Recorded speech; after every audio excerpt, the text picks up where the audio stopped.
கர்த்தருடைய பரிசுத்த நாமத்திற்கு மகிமை உண்டாகட்டும். இன்றைக்கும் தேவன் கொடுக்கின்ற ஒரு அழகான ஒரு வாக்குத்தத்தம். ஏசாயா 60:16 உன்னை நித்திய மாட்சிமையாகவும் மகிழ்ச்சியாகவும் வைப்பேன் என்று சொல்லி தேவனுடைய வார்த்தை நமக்கு சுட்டி காட்டுகின்றது.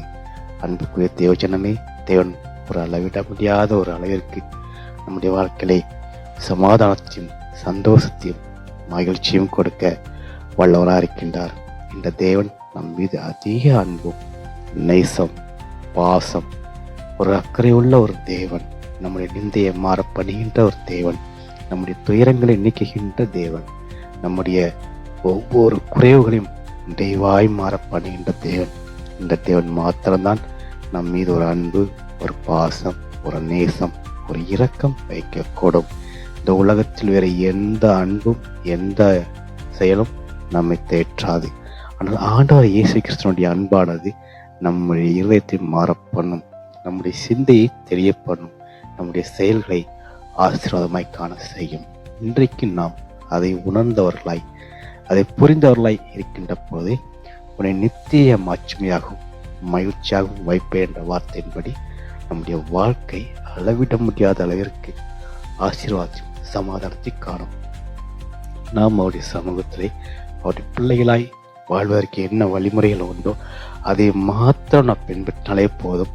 நம்முடைய வாழ்வானது மகிழ்ச்சியாகவும் சமாதானமாகவும் எவராலும் கொடுக்க முடியாத நித்திய மகிழ்ச்சியாகவும் இருக்கும் என்று சந்தேகம் இல்லை.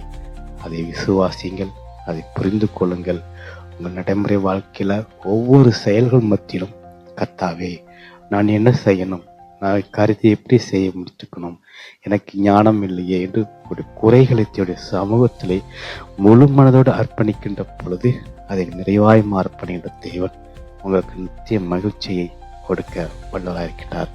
உங்களுடைய குடும்பத்திலே சமாதானத்துக்கு குறை இருக்காது, உங்களுடைய செயல்களிலே சமாதானம் குறை இருக்காது. நீங்கள் செய்கிற எல்லா விதமான காரியங்களிலும் என்னுடைய மகத்துவம், வல்லமை, செயல், கிருபை அளவிட முடியாமல் காணும் என்று சந்தேகமில்லை. யாரும் கொட்டி சேர்க்காத ஒரு நித்திய மகிழ்ச்சியும் சமாதானத்தையும் சந்தோஷத்தையும் அவர் மாத்திரமே கொடுக்க முடியும் என்பது இந்த வார்த்தை ஒரு சாட்சி. ஆகவே சாட்சியை காத்துக்கொள்ளுங்கள், விசுவாசிகள், பூர்ணப்படுங்கள்.